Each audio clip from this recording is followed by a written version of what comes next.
اس ماہ مبارک کے اندر روزے کے ساتھ ساتھ چند چیزیں بندوں کی زندگی کے اندر شامل ہو جاتی ہیں۔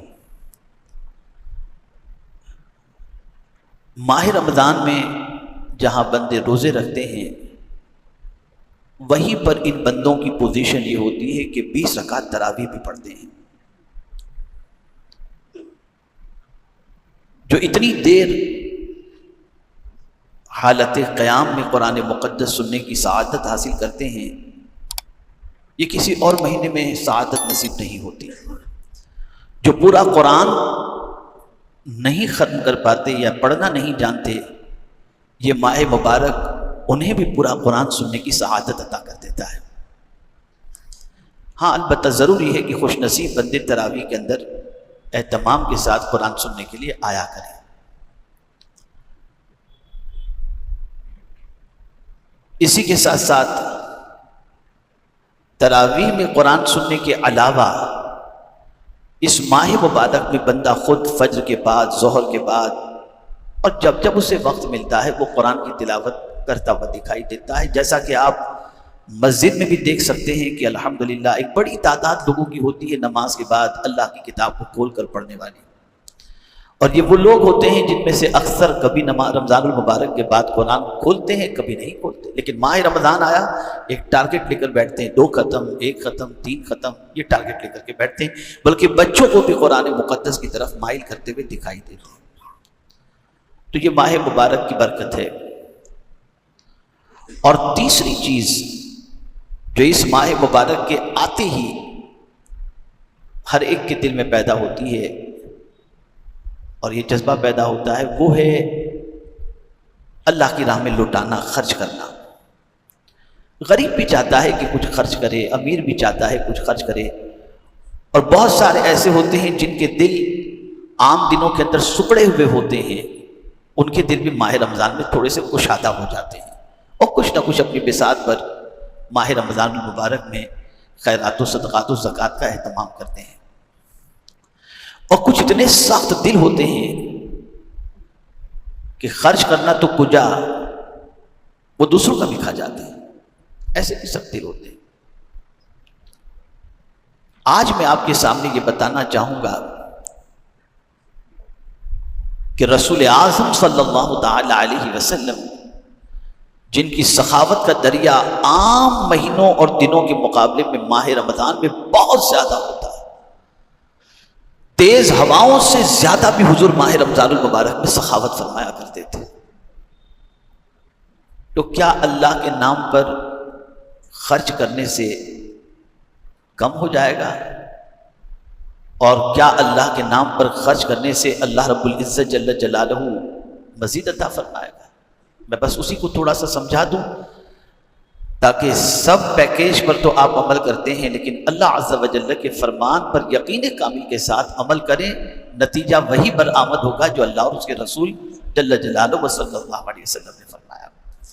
جو فیئر ہمارے دل میں ہے، ڈر ڈر ڈر ڈر ڈر، پتہ نہیں یہ خوف ہم سب کے دل میں جو موجود ہے،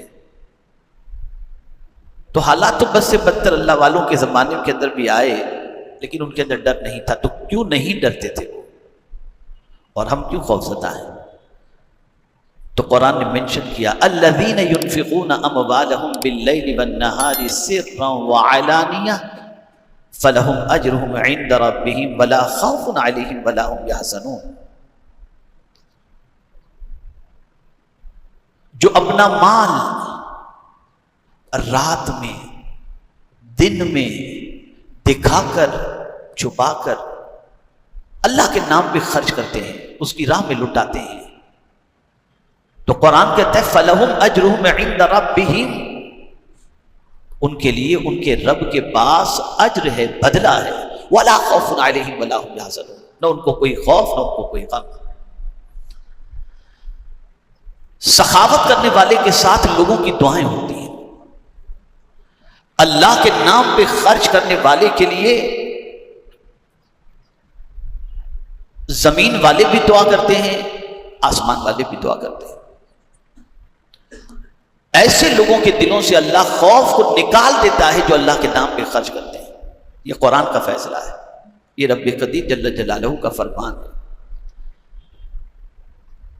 اور ان کی سچویشن کیا ہوتی ہے؟ کیا جب مال ہوتا ہے تب خرچ کرتے ہیں؟ جب کشادگی ہوتی ہے تب خرچ کرتے ہیں؟ کیا حال ہوتا ہے ان کا؟ تو قرآن نے اس کو دوسری جگہ مینشن کیا ہے، وَسَارِعُوا إِلَىٰ مَغْفِرَةٍ مِّن رَّبِّكُمْ وَجَنَّةٍ أَرْضُهَا السَّمَاوَاتُ وَالْأَرْضُ أُعِدَّتْ لِلْمُتَّقِينَ الَّذِينَ يُنفِقُونَ فِي السَّرَّاءِ وَالضَّرَّاءِ، جن کے لیے اللہ نے جنت سجائی ہے، متقین کے لیے، ان کا وصف کیا ہے؟ وہ خوشی میں بھی اللہ کے نام پہ خرچ کرتے ہیں اور غم میں بھی اللہ کے نام پہ خرچ کرتے ہیں۔ ان کو خرچ کرنا ہی ہے کسی صورت میں، اللہ کے نام پر لٹانا ہی ہے کسی صورت میں، اور اللہ والا ہوتا ہی وہ ہے جو اللہ کے نام پہ لٹاتا ہے۔ اب یہاں ایک حدیث شریف میں آپ کو سناؤں جس سے آپ اندازہ لگا سکیں گے کہ سخی کا مرتبہ اللہ کے نزدیک کیا ہے۔ آقا کریم رؤوف الرحیم علیہ التحیۃ والتسلیم نے ارشاد فرمایا کہ سخی قریب من اللہ، اللہ سے قریب ہے، قریب من الجنہ، جنت سے قریب ہے، وقریب من الناس، لوگوں سے قریب ہے، وبعید من النار، اور جہنم سے دور ہے۔ جو سخی ہوتا ہے، حضور صلی اللہ علیہ وسلم فرماتے ہیں وہ اللہ سے قریب ہوتا ہے۔ جو سخی ہوتا ہے وہ جنت سے قریب ہوتا ہے، اور جو سخی ہوتا ہے وہ لوگوں کا محبوب ہوتا ہے۔ کبھی کسی بخیل سے لوگوں نے محبت کرتے نہیں دیکھا، ہمیشہ آپ دیکھیں گے اگر کوئی محبت کرتا ہوا نظر آئے گا تو سخی ہی سے محبت کرتا ہوا نظر آئے گا۔ اور یہاں ایک بڑی پیاری حدیث مجھے یاد آ رہی ہے، بہت سارے ایسے دولت مند ہوتے ہیں کہ آدمی کو جب مصیبت آتی ہے تو فوراً خیال آتا ہے چلو یار ان سے کہیں شاید کام بن جائے گا، چلے جاتے ہیں ان کے پاس۔ کچھ بندے ایسے ہوتے ہیں جو اسے اپنے لیے خوش بختی سمجھتے ہیں، اور کبھی کسی کا تیور تھوڑا سا چڑھ جاتا ہے، دونوں چیزیں ہوتی ہیں، لیکن زیادہ تر وہ بندے جو ہمیشہ غریبوں کے کام اور مصیبت زدوں کے کام آتے ہیں، تو مصیبت میں اگر ان کے پاس کوئی آ جائے تو ان کو ٹینشن نہیں ہوتا۔ اب ایسے لوگ، ایسے سخی، ایسے مدد کنندہ جب کسی کو مصیبت میں یاد آ جاتے ہیں، اور آپ بھی دیکھتے ہوں گے اور ہم بھی دیکھتے ہیں کہ ہم کو دینی ادارے چلانے ہوتے ہیں، کچھ تعمیری کام کرنا ہوتا ہے، تو کچھ ایسے اللہ کے بندے ہیں جو یاد آ جاتے ہیں اور بڑھ چڑھ کر کے وہ حصہ لینے کی کوشش بھی کرتے ہیں۔ تو جانتے ہیں ان کے بارے میں حضور صلی اللہ علیہ وسلم نے کیا فرمایا؟ جو مصیبت کے وقت انسان کام آتا ہے یا یاد آتا ہے، سرکار صلی اللہ علیہ وسلم نے ارشاد فرمایا ان امن پانے والے جنتیوں کو اگر کسی نے دیکھنا ہے تو دیکھ لو جو مصیبت کے وقت کسی کو یاد آتے ہیں، یعنی جو مصیبت میں کسی کو یاد آتے ہوں وہ امن یافتہ ہیں، وہ جنتی ہیں، حضور صلی اللہ علیہ وسلم نے فرمایا۔ یہ آقا کریم صلی اللہ علیہ وسلم کا ارشاد ہے۔ یہ آدمی کی الٹی سوچ ہے کہ راہ خدا میں دینے سے کم ہوگا۔ حضور صلی اللہ علیہ وسلم کا فرمان کیا ہے جانتے ہیں؟ انفقی ولا تحصی، بے حساب تم دو، اللہ تم کو بے حساب عطا کرے گا۔ یہ حدیث شریف ہے حضور صلی اللہ علیہ وسلم کی، اور بتاؤں گا تو حیرت ہوگی، یہ بخاری اور مسلم کی حدیث ہے۔ حضور صلی اللہ علیہ وسلم فرماتے ہیں انفقی ولا تحصی، بے حساب دو، بے حساب اللہ تمہیں عطا فرمائے گا۔ اور میں نے کبھی دینے والے کو دکھی نہیں دیکھا، دینے والے کو دیا ہی جاتا ہے۔ میں آپ کو ایک حدیث شریف کی روشنی میں سمجھاؤں، حقیقی دینے والا کون ہے؟ اللہ ہے۔ آپ کو بھی وہی دیتا ہے، مجھے بھی وہی دیتا ہے۔ ایک بہت غلط کانسیپٹ انسان کے ذہن کے اندر ہے جسے آج میں کریکٹ کرنا چاہتا ہوں اور اس کو سمجھانا چاہتا ہوں۔ آپ کے پاس کوئی آ گیا ضرورت مند، آپ نے اس کی ضرورت پوری کر دی، اب اگر آپ یہ سوچیں کہ میں نے اس کی ضرورت پوری کی، بس یہی ٹھوکر آپ نے کھا لی۔ نہیں، آپ نے ضرورت پوری نہیں کی، ضرورت اللہ نے پوری کی، اللہ نے ضرورت پوری کی۔ اس نے یہ چاہا میرے رب نے کہ میرے اس بندے کو میں تھوڑا سا ثواب دے دوں، یہ اس کی ضرورت پوری کر دے، ثواب اس کو مل جائے گا۔ ضرورت پوری کرنے والی ذات تو خدا کی ہے، یہ خدا کی۔ اور خود حضور صلی اللہ علیہ وسلم نے فرمایا انما انا قاسم واللہ یعطی، دینے والی ذات اللہ ہی کی ہے اور میں ہی بانٹنے والا ہوں، حضور تقسیم کرنے والے ہیں اور دینے والی ذات خدا کی ہے۔ تو کبھی کسی کو دے کر یہ نہ سمجھنا کہ تم دے رہے ہو، یہی سمجھو کہ اللہ دلوا رہا ہے۔ ورنہ ایک چھوٹی سی بات ذہن میں بٹھانے کے لائق ہے، دنیا میں بہت سارے پریشان حال، کیا سب کو تم ہی دیتے ہو؟ 2 4 6 8 لوگوں کی تم نے مدد کر دی تو یہ کہاں سے خط سوار ہو گیا کہ تم ان کو دینے والے بن گئے؟ نہیں، یہ کوئی تمہاری نیکی ہے یا کسی کی دعا ہے کہ اللہ نے تم کو ثواب کا موقع عطا کیا۔ دینے والی ذات تو حقیقت میں خدا ہی کی ہے، اس کو ذہن کے اندر ہمیشہ کے لیے رکھنا چاہیے۔ اور جب دینے کی بات آئے تو گھبراؤ نہیں، اور کم ہونے کا خیال تو تصور، کم ہونے کا خیال تو دماغ میں لاؤ ہی نہیں، اس لیے کہ حضور نے فرما دیا انفقی ولا تعصی، تم بے حساب تو اللہ تمہیں بے حساب عطا فرمائے گا، یہ اس کا فرمان، رسول اعظم صلی اللہ علیہ وسلم کا فرمان۔ ہاں، آدمی کب دینے کے لیے تیار ہوتا ہے اس کو بھی قرآن نے مینشن کیا، وَأَنفِقُوا مِمَّا رَزَقْنَاكُم مِّن قَبْلِ أَن يَأْتِيَ أَحَدَكُمُ الْمَوْتُ فَيَقُولَ رَبِّ لَوْلَا أَخَّرْتَنِي إِلَىٰ أَجَلٍ قَرِيبٍ فَأَصَدَّقَ وَأَكُن مِّنَ الصَّالِحِينَ۔ جب اس کی موت کا وقت قریب آتا ہے نا، وہ دیکھ لیتا ہے کہ اب بچنے کے کوئی امکانات نہیں ہیں، تب وہ کہتا ہے یہ میرا مال، مولا مجھے تھوڑی سی مہلت دے دے، میں صدقہ کر دوں، تو پہلے کیوں نہیں کیا؟ موت کو جب نگاہوں کے سامنے دیکھتا ہے تو سوچتا ہے کہ کچھ کر دوں اور نیکوکاروں میں ہو جاؤں۔ اے رسول اعظم صلی اللہ تعالی علیہ وسلم کے دیوانوں، اس وقت کو تم کرو یا نہ کرو، تمہاری روح قبض ہوگی تو مال پر دوسروں کا قبضہ تو ہو ہی جانا ہے۔ اب پیچھے والوں نے تمہارے نام پہ کیا تو ٹھیک ہے، اور نہیں کیا ختم سب مسئلہ، کھا پی کر سب موج کریں۔ بہت سارے گنہگار ہوتے ہیں، سیاہکار ہوتے ہیں، لیکن دل بڑا ہوتا ہے، لٹاتے رہتے ہیں۔ تو سرکار صلی اللہ علیہ وسلم فرماتے السخی حبیب اللہ ولو کان فاسق، سخی اللہ کو پسند ہے اگرچہ گنہگار کیوں نہ ہو، گنہگار بھی ہے لیکن اگر سخی ہے تو یہ سخی بندہ اللہ کو بہت پسند ہے، کیونکہ اس کی ذات سے اللہ کے بندوں کو اور مخلوق کو فائدہ پہنچ رہا ہے۔ لیکن ہاں، حلال ہونا چاہیے، حلال کو جائز کام میں لٹانا چاہیے۔ یہاں بخاری شریف کی ایک حدیث میں آپ کے سامنے پیش کرتا ہوں۔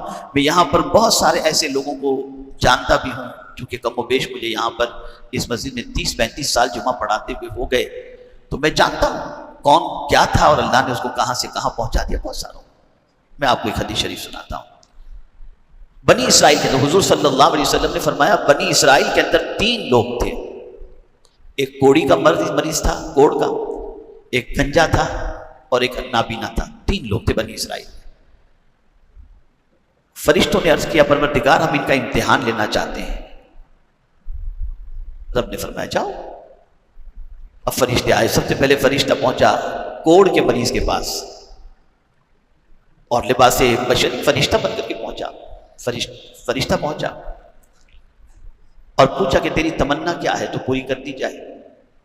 کہ بس میری تمنا یہ ہے کہ میرے ہاتھ پیر سب درست ہو جائیں، میرا رنگ جو خراب ہو چکا ہے وہ صاف ہو جائے، اچھا ہو جائے، بس یہ میری تمنا ہے۔ فرشتے نے اپنا ہاتھ پھیرا، رنگ بھی ٹھیک ہو گیا، کوڑ کا مرض بھی ختم ہو گیا۔ پھر فرشتے نے پوچھا کچھ اور چاہیے، مال بال میں کچھ چاہیے تو بتا؟ بولے ہاں مجھے اونٹ بہت پسند ہے۔ تو آپ نے فرشتے نے ایک امید سے جو اونٹنی تھی، وہ امید سے جو اونٹنی تھی وہ اسے دے دی تاکہ اس کے بچے ہوں، اور اس کے بعد فرشتے نے دعا بھی کی اللہ تعالیٰ اس اونٹنی میں تجھے برکت عطا فرمائے۔ یہ قصہ کہانی نہیں، بخاری شریف کی حدیث سنا رہا ہوں، غور سے سنیے گا۔ پھر اس کے بعد فرشتہ دوسرے کے پاس پہنچا جو گنجا تھا، اس سے پوچھا کچھ تمہاری تمنا ہو تو بتاؤ؟ کہ بس یہ بال میرے سر پر نہیں ہے، بال آ جائیں تو بہت بہتر ہے۔ تو فرشتے نے ہاتھ پھیرا، بال آ گئے۔ کہا تیری کوئی تمنا ہو تو بتا؟ بولے ہاں مجھے مال کے اندر گائے بہت پسند ہے، مجھے مل جائے تو بہت اچھا ہے۔ تو فرشتے نے کہا کہ ٹھیک ہے۔ ایک امید والی گائے جو تھی، جو پیٹ سے تھی، امید سے تھی، وہ گائے اسے فرشتے نے دے دی اور کہا اللہ اس میں برکت عطا فرمائے۔ وہ گائے لے کر کے چلا گیا۔ اب تیسرا جو شخص تھا وہ نابینا تھا، اس کی آنکھ کی روشنی نہیں تھی۔ فرشتہ اس کے پاس گیا، کہا تیری کوئی تمنا ہو تو بتا؟ کہ بس یہ آنکھ کی روشنی نہیں ہے، آ جائے تو میں دنیا دیکھ سکوں۔ فرشتے نے ہاتھ پھیرا، آنکھ کی روشنی آ گئی۔ کہ مال بال کچھ چاہیے؟ بولے ہاں مجھے بکری چاہیے۔ ایک امید والی بکری جو تھی، وہ بکری اس کو دے دی گئی۔ اور فرشتے نے اس کے لیے دعا کی کہ اللہ تجھے اس میں برکت عطا فرمائے۔ اب جو امتحان کا وقت آیا اسے سنیے۔ کچھ عرصے کے بعد فرشتہ پہنچا کس کے پاس؟ جو کوڑ کا مریض تھا، اور فرشتے کے ذریعے اللہ نے جس کو شفا عطا فرمائی تھی وہاں پہنچا، دیکھا کوڑ کے مریض کو، مطلب شفا یاب کو، تو بہت اس کے پاس اونٹ وغیرہ سب موجود تھے۔ فرشتہ پہنچ کے کہتا ہے اللہ کے نام پہ دے دو کچھ بکری وغیرہ کچھ اونٹ وغیرہ، بہت پریشان ہوں اور یہ سب کچھ تمہیں اللہ نے دیا ہے۔ تو اس نے جواب میں کہا کہ اللہ نے دیا ہے ٹھیک ہے، لیکن یہ تو میرے باپ دادا کے زمانے سے یہ مال میرے پاس موجود ہے۔ فرشتے نے کہا پہلے تو کوڑی تھا شاید، میں جب تک تجھے پہچانتا ہوں، پھر نہیں میں تو پہلے سے ایسا ہوں بس۔ اس کے جھوٹ پر فرشتے نے فوراً کہا تو جیسا پہلے، اگر تو جھوٹ بولتا ہے تو جیسا پہلے تھا ویسا ہو جا۔ یہ کہہ کر فرشتہ آگے بڑھا، گنجے کے پاس پہنچا، اس سے بھی فرشتے نے کہا کہ اللہ کے نام پہ کچھ دے دے، بہت پریشان ہوں، مفلس ہوں، غریب ہوں۔ تو اس نے بھی ویسا ہی جواب دیا جیسا کوڑ کے مریض نے جواب دیا۔ ارے نہیں یہ سب کہاں بات میں آنا، ابھی کہاں، یہ سب بہت یہ ہے ذمہ داریاں ہیں، یہ ہے وہ ہے، یہ سب کہہ کے اسے ڈال۔ اور پھر فرشتے نے اس سے کہا تو گنجا تھا، اللہ عز و جل نے تجھے بال عطا فرمایا، تجھے مال عطا فرمایا۔ کہا نہیں میں تو باپ دادا کے زمانے سے مالدار تھا۔ تو فرشتے نے کہا اگر تو جھوٹ بولتا ہے تو پہلے جیسا تھا ویسا ہو جا۔ فرشتے معصوم ہوتے ہیں، ان کی دعائیں رد نہیں ہوتی۔ یہ کہہ کر فرشتہ تیسرے کے پاس پہنچا اور تیسرے سے جا کر کے کہتا ہے کہ مجھے اللہ کے نام پہ کچھ دے دو، اللہ نے تمہیں اتنی بکریاں عطا فرمائی ہیں۔ تو اس نے کہا ہاں بالکل اللہ کے نام پہ تم مانگتے ہو تو کوئی مذائقے کی بات نہیں ہے۔ پھر فرشتے نے اسے کہا کہ تم پہلے نابینا تھے، پھر اللہ نے تمہیں روشنی عطا فرمائی۔ بالکل تم صحیح کہہ رہے ہو، میری آنکھوں کی روشنی ہی نہیں تھی، تو میرے کریم کا کرم ہے کہ اس نے مجھے عطا فرمایا، اور تمہیں جتنا چاہیے لے لو، میرے رب کا ہی دیا ہوا ہے، میرا کچھ تھوڑی ہے، اس کے نام پہ چاہیے لے لو جتنا تمہیں چاہیے۔ فرشتے نے کہا مبارک ہو مبارک ہو، اللہ تم سے یہ نعمت چھینے گا نہیں، اس لیے کہ ہم تو صرف امتحان لینے کے لیے آئے تھے، تم نے اقرار کر لیا کہ دینے والی ذات خدا کی ہے اور اس کے نام پہ دینے کے لیے تم تیار ہو گئے۔ ہم میں بہت سارے پہلے کنگال تھے، دیا خدا نے، لیکن آج ہم اکڑ رہے ہیں۔ آج ہم پہلے ہم غریب تھے، پھر اللہ نے ہمیں عطا فرمایا، لیکن آج ہم غریبوں کا مذاق اڑانا شروع کر دیا۔ یہ سوچ بڑی خطرناک سوچ ہے۔ اللہ رب العزت جل جلالہ جس نے نعمتیں عطا فرمائی ہیں، وہ نعمتوں پر اکڑنے والے سے نعمتیں چھین لیتا ہے، نعمتیں اس کے پاس رہنے نہیں دیتا۔ تو میرے پیارے آقا صلی اللہ تعالی علیہ وسلم کے پیارے دیوانوں، اللہ کے نام پہ دو، اور بے حساب تو حضور نے فرمایا اللہ بھی بے حساب عطا فرمائے گا، اور امیر بھی دے، یہ بھی سن لو، یہ نہ سمجھنا کہ خالی مالدار دے اور غریب کچھ نہ دے، مالدار بھی دے غریب بھی دے۔ کہ حدیث مبارکہ میں آقا کریم صلی اللہ علیہ وسلم نے ارشاد فرمایا اگر تم سے ہو سکے تو کھجور کی ایک گٹھلی بھی صدقہ دے کر اپنے آپ کو جہنم کی آگ سے بچا لو۔ یہ کھجور کی ایک گٹھلی غریب بھی دے سکتا ہے، کوئی مشکل مسئلہ نہیں۔ تو دل بڑا کرو، ماہ رمضان کے اندر سخاوت کا دریا بہاؤ، کبھی کم نہیں ہوگا، یہ طے شدہ بات ہے، کبھی کم نہیں ہوگا۔ اور یہ بات جو میں عرض کر رہا ہوں یہ زکوٰۃ کی بات نہیں کر رہا ہوں، زکوٰۃ تو زکوٰۃ کے مستحقین کو دینا ہی ہے، اور نہیں دیں گے تو اس کی پکڑ ہوگی اور وہ مال ضائع ہو جائے گا۔ زکوٰۃ دے کر لینے والے پر احسان نہیں کرتے، زکوٰۃ لینے والا ہم پر احسان مند ہے کہ ہماری زکوٰۃ کو لے کر ہمارے مال کو محفوظ کر رہا ہے، ہمارے مال کو پاک کر رہا ہے۔ تو جہاں زکوٰۃ دینی ہے ادھر زکوٰۃ دیجیے، اور جہاں اللہ کے نام پر لٹانا ہے وہاں اللہ کے نام پر لٹائیے۔ میں ایک چھوٹی سی بات آپ کے سامنے عرض کرتا ہوں کہ آج کیا وجہ ہے کہ دین کمزور ہو گیا۔ اتنے لوگ بیٹھے ہیں یہاں پر ماشاءاللہ، دو سوال میں پوچھ لوں تو یہاں پر پسینہ نکل آئے گا، دین کچھ نہیں جانتے۔ یہ دین کمزور کیسے ہوا؟ اس کی سب سے بڑی وجہ یہ ہے کہ دین کی خدمت کرنے والوں کو مضبوط نہیں کیا گیا تو دین کمزور ہو گیا۔ دین کی خدمت کرنے والوں کو مضبوط کرو، اس سے دین مضبوط ہوگا۔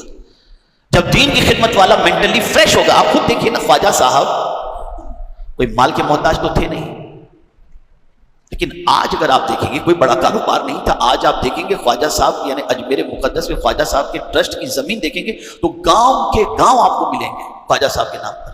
تو یہ آئے کہاں سے؟ تو اس زمانے کے لوگ خواجہ صاحب کے نام پہ گاؤں کر دیتے تھے کہ آپ دین کا کام کر رہے ہیں، یہ سب آپ کا، سب آپ کا۔ آدمی مینٹلی فریش ہو جاتا ہے۔ اور پھر خواجہ صاحب کو ضرورت نہیں تھی، لیکن خدمت کرنے والا خدمت کر کے ان کی دعائیں لے لیتا تھا، جس سے اللہ تعالیٰ اسے برکت عطا فرماتا۔ تو دین کی خدمت کرنے والوں کی خدمت کرو۔ مثال کے طور پر میں آپ کو بتاؤں، مسجد کے امام ہیں ماشاءاللہ، اس چیز کا انتظار نہ کرو کہ وہ مانگیں اور ہم دیں، نہیں، 27 گنا ثواب ان کے پیچھے نماز پڑھ کے آپ کماتے ہو، آپ سے پہلے وہ اٹھ کر مصلی پہ آ جاتے ہیں، تو ان کی خدمت بھی آپ کو کرنی چاہیے، جی بھر کر کرنی چاہیے۔ مسجد کے مؤذن جو آپ کو اٹھاتے بھی ہیں، اور ان کا مرتبہ کیا ہے مسجد کے مؤذن کا اگر میں آپ کو بتاؤں، سرکار صلی اللہ علیہ وسلم فرماتے ہیں قیامت کے دن میرے امتیوں میں سے کچھ امتی ایسے ہوں گے جن کی گردنیں اونچی ہوں گی، وہ پہچانے جائیں گے۔ صحابہ نے کہا وہ کون ہوں گے؟ سرکار نے فرمایا میری امت کے مؤذن ہوں گے، جو لوگوں کو نماز کے لیے جگاتے ہوں گے اور بلاتے ہوں گے۔ یہ مؤذن کا مرتبہ۔ ہم انتظار کرتے ہیں آئیں حضرت ہماری صاحب سیٹھ ہماری یہ ضرورت ہے، نہیں، یہ غلط ہے، مضبوط کرو ان کو۔ یہ مسجد کے خادم، آپ ذرا اندازہ لگائیے، جارو کشی کرنا، مسجد سے کچرا نکالنا کوئی معمولی ثواب کا کام ہے؟ بہت بڑا ثواب کا کام ہے، اتنا ثواب کا کام ہے کہ آقا کریم صلی اللہ علیہ وسلم نے دیکھا ایک شخص نے مسجد کے اندر جھومر لگایا تھا۔ جھومر سے مراد یہ کہ اس زمانے میں روشنی لگائی تھی۔ آقا کریم صلی اللہ علیہ وسلم نے فرمایا کس نے لگایا ہے؟ نام دیا گیا فلاں کا۔ کہ اگر میری کوئی بن بیاہی بیٹی ہوتی تو میں اس کے نکاح میں دے دیتا۔ یہ مسجد کا کچرا صاف کرنا کوئی چھوٹا کام ہے؟ تو خادموں کی خدمت کرو، زکوٰۃ مت دینا۔